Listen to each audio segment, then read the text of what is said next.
आपके साथ गुंजन। आप देख रहे हैं हमारा खास प्रोग्राम विश्लेषण।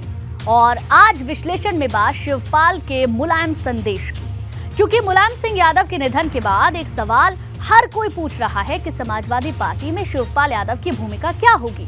क्योंकि मुलायम सिंह यादव के निधन को 22 दिन हो चुके हैं, लेकिन अभी तक ये साफ नहीं हो पाया कि सपा में शिवपाल की भूमिका आखिर क्या होगी। वहीं बात करेंगे गोला की चुनावी जंग की, जो आखिरी मोड़ पर आ गई है। अब गेंद जनता के पाले में है। वहीं बात करेंगे निकाय चुनाव के नॉकआउट राउंड की, जिसका काउंटडाउन शुरू होने से पहले सभी राजनीतिक दल अपनी तैयारियों में जुट गए हैं और साथ ही दिखाएंगे हिमाचल में योगी की हुंकार। तो कहीं मत जाइएगा और बने रहिए हमारे साथ, क्योंकि अब होगा विश्लेषण।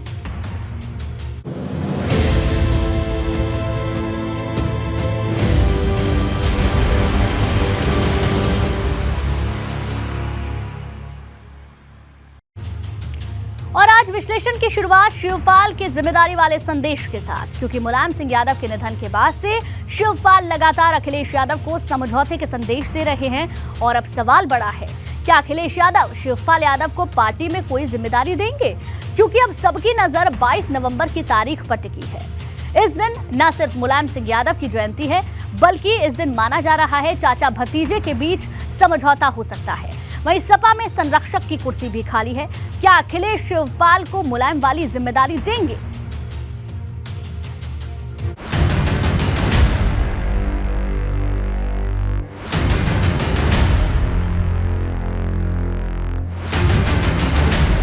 शिवपाल का मुलायम संदेश, जिम्मेदारी दो अखिलेश।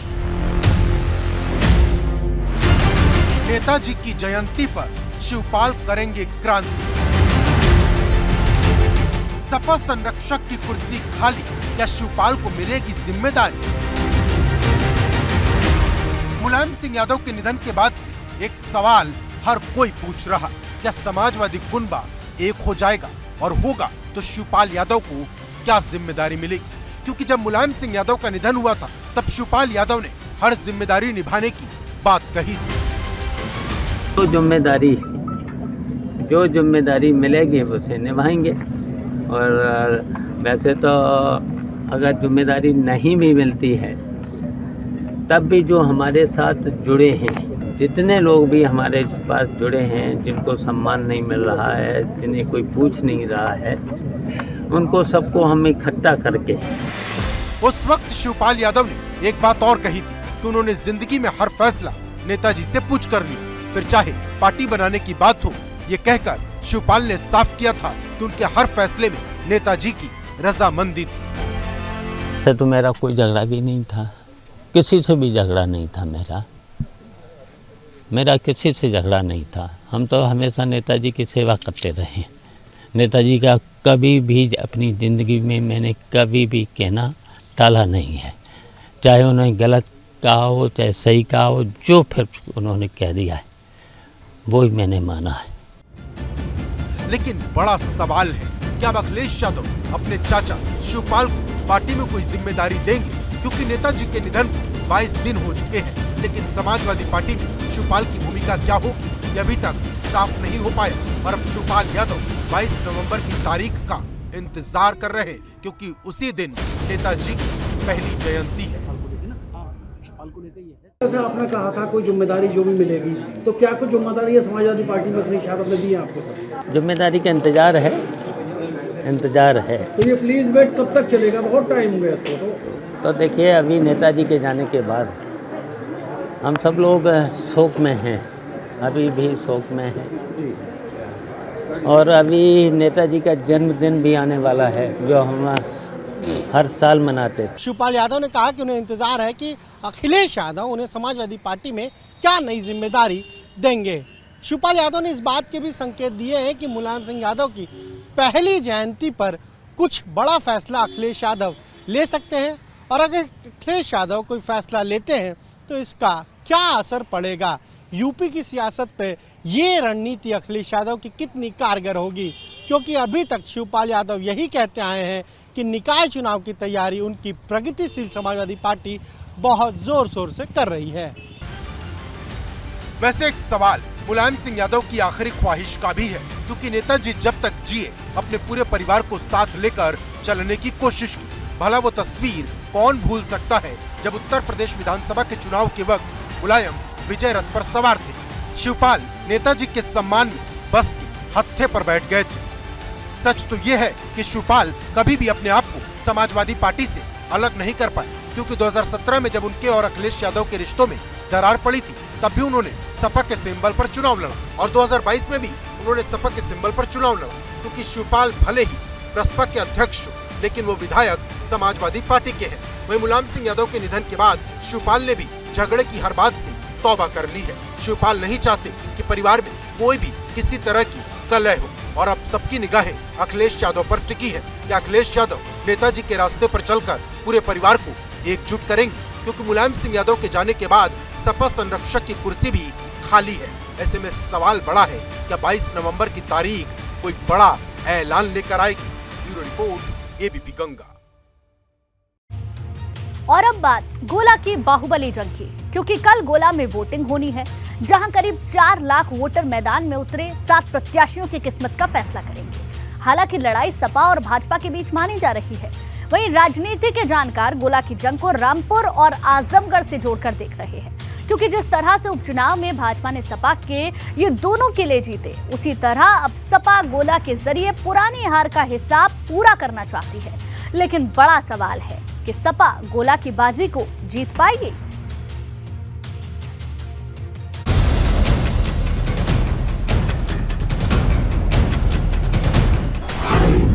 गोला की बाहुबली जंग, भगवा या लाल रंग।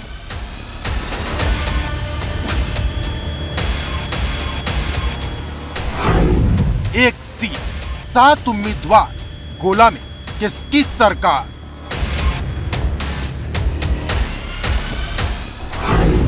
जनता के हाथ में गेंद, क्या सपा लगा पाएगी सेंध? गोला की चुनावी जंग अपने आखिरी मोड़ पर आ गई है। राजनीतिक दलों को जितना जोर लगाना था लगा लिया। अब बाजी जनता के हाथ में है, क्योंकि अब 4 लाख वोटर अपने वोट से मैदान में उतरे प्रत्याशियों के भाग्य का फैसला करेंगे। लेकिन जीतेगा वही जो जनता की कसौटी पर पास होगा, या फिर जिसकी तरफ वोट का सबसे सटीक समीकरण होगा। क्योंकि गोला विधानसभा में 1,27,000 दलित, 1,56,000 पिछड़े और 80,000 मुसलमान वोटर हैं। यानी दलित, मुस्लिम और पिछड़ों का साथ जिसे मिल गया, उसकी जीत का रास्ता साफ हो जाएगा। सबसे अहम मुकाबला बीजेपी और समाजवादी पार्टी के बीच है। दोनों ही पार्टियों ने गोला की सीट पर कहीं न कहीं सिंपैथी कार्ड खेला है। ये सीट बीजेपी के विधायक अरविंद गिरी के निधन से खाली हुई, तो ऐसे में बीजेपी ने अरविंद गिरी के बेटे अमन गिरी को यहां अपना उम्मीदवार बनाया है, जबकि समाजवादी पार्टी ने विनय तिवारी को यहां पर अपना उम्मीदवार बनाया है। बहुजन समाज पार्टी और कांग्रेस इस उपचुनाव में शामिल नहीं है, उन्होंने अपने उम्मीदवार इस उपचुनाव में नहीं उतारे। ऐसे में ये माना जा रहा है कि कहीं न कहीं समाजवादी पार्टी हो या बीजेपी हो, इसका फायदा जरूर उठाने की कोशिश करेंगे। गोला में वोटिंग के लिए 441 पोलिंग बूथ बनाए गए हैं। हर बूथ पर सुरक्षा कर्मियों को तैनात किया गया है। गौरतलब है कि गोला विधानसभा सीट के लिए 7 उम्मीदवार मैदान में हैं, लेकिन मुख्य मुकाबला दिवंगत विधायक अरविंद गिरी के बेटे भाजपा प्रत्याशी अमन गिरी और सपा प्रत्याशी और पूर्व विधायक विनय तिवारी के बीच है। ये कोई ऐसी बात नहीं कि पूरी लगे हुए हैं, सब लोग इसलिए आ रहे हैं कि पिताजी के साथ जो उनके संबंध थे उसका सम्मान वो लोग रख रहे हैं। उनको, पूरी पार्टी को भी दुख है पिताजी के जाने का। जिस तरीके से जनता को दुख है, उस तरीके से भारतीय जनता पार्टी भी हमारे साथ उस दुख में साथ में खड़ी है। इसका मैं उनसे बहुत बहुत आभार व्यक्त करता हूँ। ये चुनाव हम लोगों का लक्ष्य है माननीय नेताजी को श्रद्धांजलि देना, तो ये हर एक कार्यकर्ता ने मन बना रखा है कि ये सीट हम लोग माननीय नेताजी को श्रद्धांजलि के रूप में भेंट करेंगे।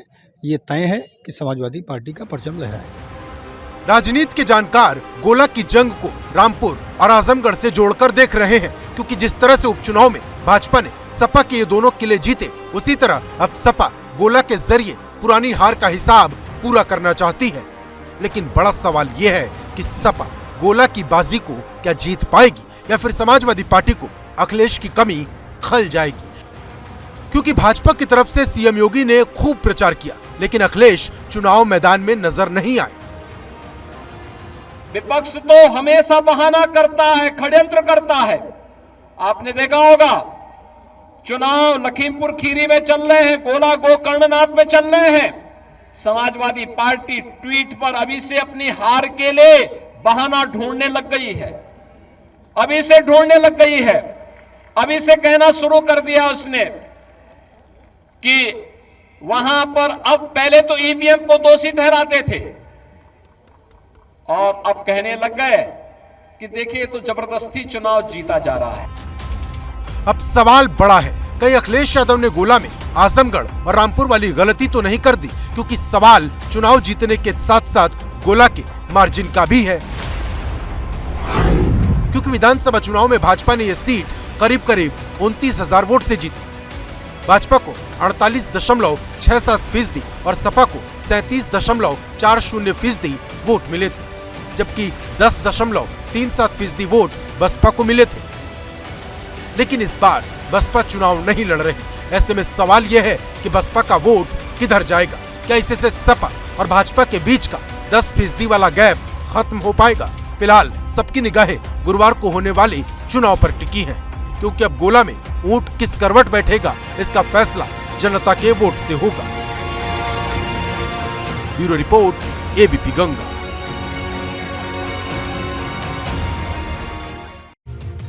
और अब बात हिमाचल में योगी की दहाड़ की, क्योंकि सीएम योगी की डिमांड लगातार अब दूसरे राज्यों में भी बढ़ती जा रही है। आज इसका ट्रेलर हिमाचल प्रदेश में दिखा, जहां सीएम योगी ने एक नहीं, दो नहीं, तीन रैलियां की। सीएम योगी ने यहां राष्ट्रवाद की पिच पर कांग्रेस को जमकर घेरा। दरअसल हिमाचल प्रदेश की पृष्ठभूमि भी कुछ यूपी की तरह ही है। यहाँ भी हर 5 साल में सरकार बदल जाती है, मतलब कभी भाजपा की सरकार तो कभी कांग्रेस की सरकार। लेकिन इस बार भाजपा राज नहीं, रिवाज बदलने का नारा दे रही है, क्योंकि जिस तरह से भाजपा ने 37 साल बाद यूपी में फिर से सरकार बनाई, उसी तरह योगी के दम पर भाजपा हिमाचल में हुंकार भर रही है।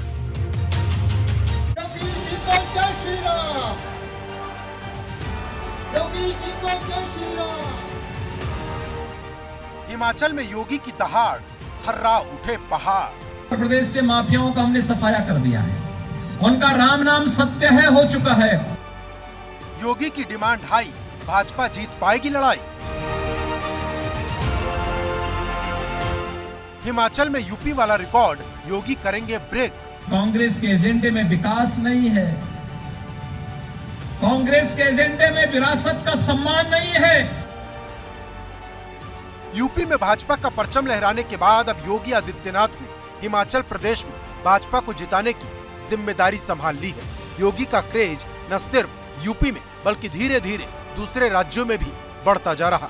यही वजह थी कि जब सीएम योगी हिमाचल में प्रचार करने पहुंचे तो भाजपा के कार्यकर्ताओं का जोश 7वें आसमान पर दिखा। योगी ने 1-2 नहीं बल्कि 3 जगह रैली की और इन तीनों ही रैलियों में राष्ट्रवाद के मुद्दे पर ऐसा जोश भरा कि पूरा मैदान जय श्री राम के जय घोष से गूंज उठा। योगी जी को जय श्री राम, योगी जी को जय श्री राम। दरअसल जब से योगी ने यूपी की कमान संभाली है, तब से उनके लॉ एंड ऑर्डर की चर्चा पूरे देश में है और इस बात को सीएम योगी ने भी अपनी ताकत बना लिया है, क्योंकि जब सीएम योगी हिमाचल पहुंचे तो कहने से नहीं चुके कि यूपी में माफिया का राम नाम सत्य हो गया है। उत्तर प्रदेश से माफियाओं का हमने सफाया कर दिया है, उनका राम नाम सत्य है हो चुका है। उत्तर प्रदेश से गायब तो कहीं तो ठौर ठिकाना ढूंढ रहे होंगे। योगी के निशाने पर कांग्रेस थी, क्योंकि जब से हिमाचल बना है यहाँ सबसे ज्यादा राज कांग्रेस ने किया। लेकिन सीएम योगी ने कांग्रेस पर ऐसे तीखे प्रहार किए कि हिमाचल की सर्द वादियों में तपिश पैदा हो गई। कांग्रेस के एजेंडे में विकास नहीं है, कांग्रेस के एजेंडे में विरासत का सम्मान नहीं है, कांग्रेस के एजेंडे में कहीं भी न अयोध्या था, न काशी था, न केदारपुरी थी, न महाकाल था। सीएम योगी 5 घंटे तक हिमाचल प्रदेश में रहे, लेकिन सवाल बड़ा है, क्या योगी 37 साल वाला रिकॉर्ड तोड़ पाएंगे, क्योंकि ऐसा ही एक रिकॉर्ड 2022 में यूपी में खड़ा था। लेकिन योगी ने ऐसा माहौल बनाया कि यूपी का इतिहास और भूगोल सब बदल कर रख दिया। अगर बात करें तो हिमाचल प्रदेश विधानसभा चुनाव में सबसे ज्यादा रैली अगर किसी मुख्यमंत्री की लगी है भारतीय जनता पार्टी की ओर से, तो वह है उत्तर प्रदेश के मुख्यमंत्री योगी आदित्यनाथ की। आज उन्होंने 3 रैलियों को संबोधित किया, जिनमें अगर बात करें तो हमीरपुर जिले में, मंडी जिले में, इसके अलावा सोलन में उन्होंने 3 रैलियों को संबोधित किया। आज के अलावा अगर बात करें तो 4 नवंबर को, 8 नवंबर को और 10 नवंबर को एक बार फिर से मुख्यमंत्री हिमाचल प्रदेश में जाके रैलियों को संबोधित करेंगे। दरअसल हिमाचल प्रदेश में हर 5 साल में सरकार बदल जाती है। यहाँ कभी कांग्रेस की सरकार होती है तो 5 साल बाद भाजपा की, जिसे बदलने के लिए भाजपा राज नहीं, रिवाज बदलने का नारा दे रही। लेकिन इस बार हिमाचल में लड़ाई 3 मोर्चों पर नजर आ रही। भाजपा और कांग्रेस के साथ साथ आम आदमी पार्टी भी ताल ठोक रही।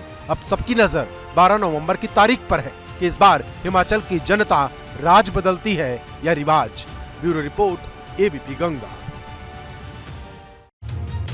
और अब बात निकाय चुनाव के नॉकआउट राउंड की, क्योंकि भले ही अभी चुनाव की तारीखों का ऐलान ना हुआ हो, लेकिन राजनीतिक बिसात अभी से बिछने लगी है।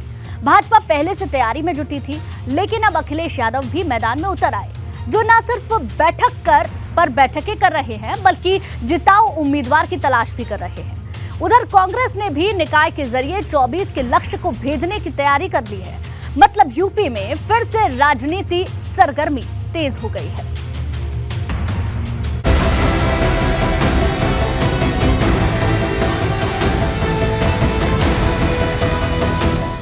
निकाय का नॉकआउट राउंड, दिसंबर में काउंटडाउन।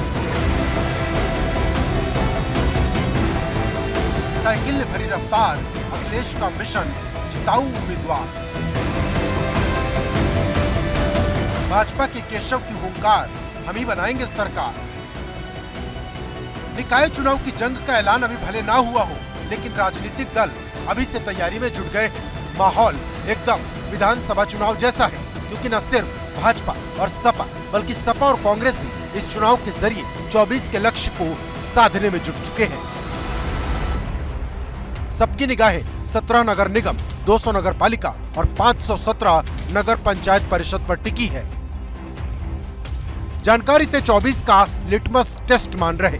अगर बात भाजपा की करें तो वो निकाय चुनाव के जरिए अपने 80 सीट के लक्ष्य को पूरा करना चाहती है। अंदाजा इस बात से लगा सकते हैं कि बुधवार को डिप्टी सीएम केशव प्रसाद मौर्य मेरठ में थे, तो दूसरे डिप्टी सीएम ब्रिजेश पाठक हाथरस में बैक टू बैक बैठक के जरिए निकाय की जंग को धार दे रहे थे। वहीं प्रदेश अध्यक्ष बरेली में पदाधिकारियों के साथ निकाय चुनाव की रणनीति बना रहे थे। उत्तर प्रदेश में ट्रिपल इंजन की सरकार, यानी नगर निकाय में भी भाजपा सरकार जगह जगह आपको बनती हुई जब नगर निकाय चुनाव के परिणाम आएंगे तो आपको देखने को मिलेगा। इस समय जन मन में एक ही भाव है कि अगर देश में, प्रदेश में भारतीय जनता पार्टी की सरकार है तो बाकी जगह जो भी चुनाव हो रहे हैं वहाँ भी भाजपा आएगी। भारतीय जनता पार्टी जब लड़ती है तो सभी सीटों के जीत का टारगेट बना करके लड़ती है और हम उसको अमली जामा भी पहनाते हैं। हम लोगों ने अभी थोड़े दिन पहले दुष्कर 2 लोकसभाओं को जीता, रामपुर और आजमगढ़। सारे देश को इस बात का भरोसा नहीं था कि आजमगढ़ और रामपुर में भारतीय जनता पार्टी जीत सकती है। बीजेपी तो मिशन निकाय में पहले से ही जुटी है। उसने सभी 17 नगर निगमों में अपने प्रभारी, सह प्रभारी नियुक्त कर दिए हैं। खुद प्रदेश अध्यक्ष भूपेंद्र चौधरी अलग अलग जिलों में जा रहे हैं, बैठकें कर रहे हैं। आज बरेली गए और वहां पर बैठक की। उप मुख्यमंत्री ब्रिजेश पाठक हाथरस गए। उप मुख्यमंत्री केशव प्रसाद मौर्य ने भी एक जिले का दौरा किया। कहीं न कहीं बीजेपी की कोशिश यही है कि हर एक सीट पर जीत हासिल की जाए। उधर अखिलेश यादव ब्रेक के बाद फिर से एक्टिव हो गए हैं। वो लगातार सपा दफ्तर में निकाय चुनाव को लेकर न सिर्फ बैठक कर रहे, बल्कि किस उम्मीदवार को टिकट देना है, किस पर भरोसा जताना है, इसको लेकर वो खुद दावेदारों से मुलाकात कर रहे हैं। समाजवादी पार्टी भी अब निकाय चुनाव की तैयारियों में जुट गई है। अखिलेश यादव लगातार पार्टी कार्यालय पर ऐसे दावेदारों से मिल रहे हैं जो ये चुनाव लड़ना चाहते हैं। हर एक चीज का आकलन खुद कर रहे हैं और स्थानीय स्तर पर भी पार्टी के लोगों को निर्देश दिया है कि जो बेहतर उम्मीदवार हो उन्हें रिकमेंड करके लखनऊ उनके नाम भेजे जाएं। जानकार निकाय चुनाव की जंग को सपा बनाम भाजपा के बीच देख रहे, लेकिन इस बार कांग्रेस भी ताल ठोक रही। कांग्रेस के प्रदेश अध्यक्ष ब्रजलाल खाबरी कांग्रेस कार्यकर्ताओं में जोश पैदा कर रहे। बुधवार को खाबरी कानपुर में थे, जहां उन्होंने भाजपा पर हमलों की झड़ी लगा दी। नगर निगम, नगर पालिका, नगर पंचायत के चुनाव को देखते हुए सवाल है। मैं पूरे ताकत के साथ इस चुनाव को लड़ूंगा और वो ताकत है हमारे पार्टी के कार्यकर्ता पदाधिकारी। हमारी पार्टी के चाहे जिले के हों, चाहे विधानसभा के हों, चाहे ब्लॉक के हों, चाहे शहर के हों, सारे पदाधिकारी इस बार ताकत के साथ चुनाव लड़ते नजर आए। गौरतलब है कि कांग्रेस यूपी में पिछले 3 दशक से हाशिए पर है और अब कांग्रेस को मजबूत करने की जिम्मेदारी ब्रजलाल खाबरी के कंधों पर है। निकाय चुनाव के सहारे कांग्रेस पार्टी भी साल 2024 की लड़ाई के लिए अपनी तैयारी शुरू कर चुकी है। कांग्रेस के प्रदेश अध्यक्ष ब्रजलाल खाबरी आज कानपुर में थे। 3 दिन के कानपुर बुंदेलखंड दौरे पर वो निकले हैं और नगर निकाय चुनावों में कैसे कांग्रेस पार्टी को जीत दिलाई जाए और उसी के आधार बनाते हुए लोकसभा चुनाव में काम किया जाए ताकि पार्टी में मजबूती आए, कार्यकर्ताओं में जोश ऐसा भरा जाए कि पार्टी 2024 की तैयारी बेहतरीन तरीके से करे। इसके लेकर के संगठनात्मक बैठक को आज अंजाम दिया गया है। मतलब एकदम साफ, इस बार निकाय चुनाव की जंग एकदम नए अंदाज में होगी, क्योंकि सपा और भाजपा पहली बार सभी सीटों पर अपने सिंबल पर चुनाव लड़ने जा रही। अब क्या भाजपा और सपा को देख कांग्रेस और बसपा अपनी रणनीति बदलेंगे या फिर पुराने अंदाज में दम भरेंगे? Bureau report, ABP Ganga. और अब बात ऑपरेशन ब्लैक बोर्ड की, क्योंकि जब पूरे प्रदेश में शिक्षा को हाईटेक करने पर जोर है, सरकार सरकारी स्कूलों की तस्वीरें बदलने में लगी है, लेकिन बरेली के स्कूलों की तस्वीर इन दावों पर मुंह चिढ़ा रही है। जहां स्कूलों में ना पढ़ने के लिए ब्लैक बोर्ड है, ना बैठने के लिए कुर्सी है। और यह हाल सिर्फ एक स्कूल का नहीं है, बल्कि 700 स्कूल ऐसे हैं जो भगवान भरोसे ही चल रहे हैं।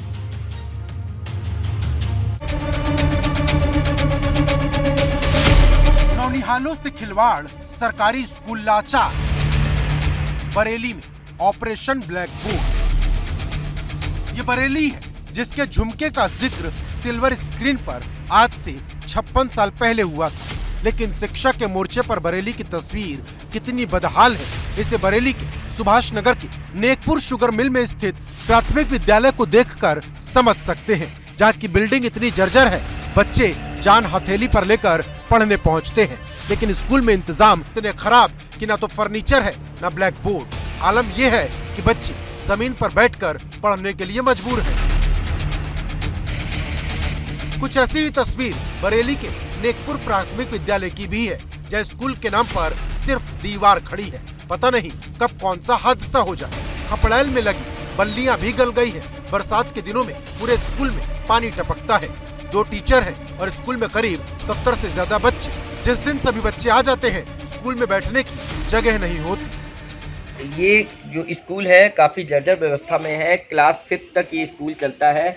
बच्चे जो हैं यहाँ पर मजबूर हैं ज़मीन पर बैठकर पढ़ने को, क्योंकि यहाँ पर फर्नीचर की व्यवस्था नहीं है। ये गरीब घरों के बच्चे यहाँ पर इसी वजह से पढ़ने को मजबूर हैं, क्योंकि इनके पेरेंट्स के पास इतना पैसा नहीं है कि वो प्राइवेट स्कूलों में या कॉन्वेंट स्कूलों में इनकी शिक्षा करवा सकें। ऐसे में सरकार को ध्यान देने की ज़रूरत है, क्योंकि आने वाला समय सर्दियों का समय आ रहा है। स्कूल के टीचर का कहना है कि ये सभी गरीब घरों के बच्चे हैं, प्राइवेट स्कूल में पढ़ने के लिए पैसे नहीं, इसीलिए सब कुछ भगवान भरोसे चल रहा।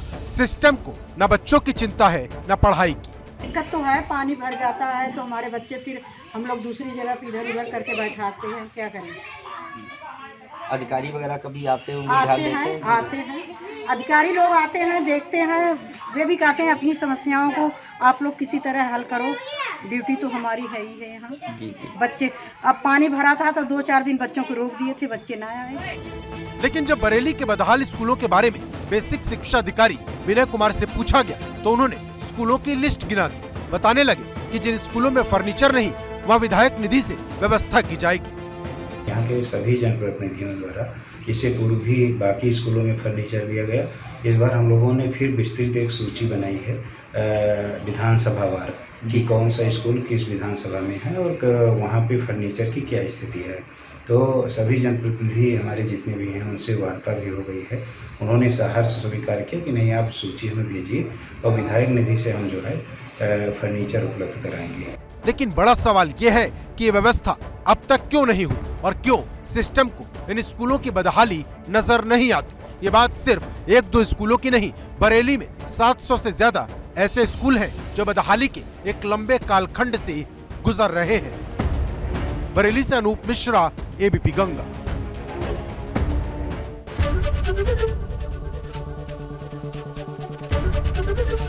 एबीपी गंगा, खबर आपकी, जुबान आपकी।